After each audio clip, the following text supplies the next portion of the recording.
Hi friends, இட்லிக்கு தொட்டுக்கிறதுக்கு தக்காளி குழம்புக்கு தேவையான பொருட்கள். தேங்காய் அரைக்கிறதுக்கு வச்சுருக்கேன் பாருங்கள். தேங்காய் அரைக்கிறதுல இந்த சோம்பு கொஞ்சம் அதையும் போட்டுக்கணும். அது மட்டும்தான், சோம்பு மட்டும்தான். அடுத்து பொட்டுக்கடலை, தக்காளி, இது மட்டும்தான் அரைக்கிறோம். தாளிக்கிறதுக்கு 2 பட்டை, ஒரு லவங்கம், சின்ன வெங்காயம் கொஞ்சம் அரிஞ்சு வச்சுருக்கேன். 4 பூண்டு தட்டி போட்டுக்கணும்.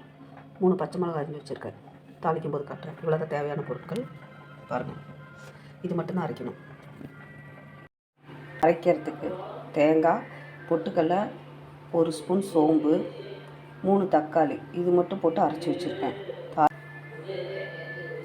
பட்டை, லவங்கம், கொஞ்சோண்டு இஞ்சி பூண்டு தட்டினது ஒரு 4 பல் தட்டி வச்சுருக்கேன். 3 பச்சை மிளகாய், கருவேப்பிலை, சின்ன வெங்காயம் தாளிக்கிறதுக்கு. இவ்வளோதாங்க. 1 ஸ்பூன் சாம்பார் தூள் போட்டுருவேன். கொதிக்கும் போது தாளிக்கும் போது காட்டணும்.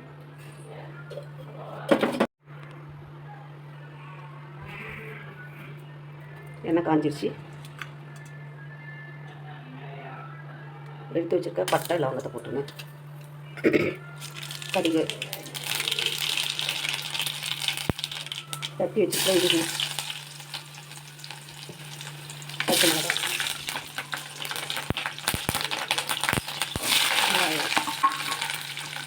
வெங்காயம், கருவேப்பிலை போட்டாச்சு.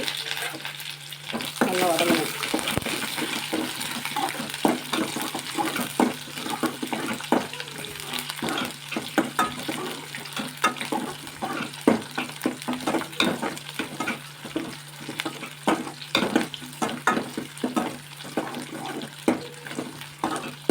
இட்லிக்கு இந்த தக்காளி குழம்பு நல்லா இருக்குங்க.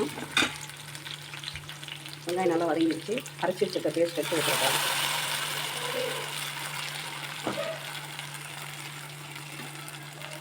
ஊற்றிட்டு இதில் கொஞ்சம் கல் உப்பு,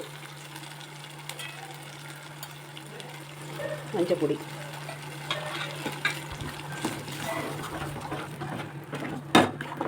நல்லா ஒரு 2 கலர் கிளறிட்டு அதுக்கப்புறமே தண்ணி ஊற்றி வைங்க. தேவையான அளவு கொஞ்சம் தண்ணியாட்ட வைங்க. கொதிக்க கெட்டி ஆகிடும்.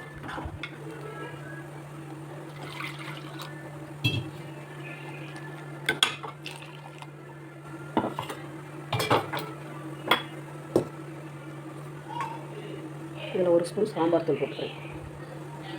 1.5 ஸ்பூன் கூட போட்டுக்கலாம். 1.5 ஸ்பூன் போட்டிருக்கேன் சாம்பார் தூள்.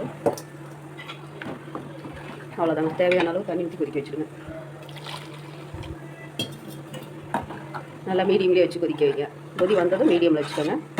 மீடியம்லேயே வச்சு நல்லா கொதிஞ்சு வரணும், பச்சை வாசம் போகிற வரைக்கும். அதுக்கப்புறம் இறக்கி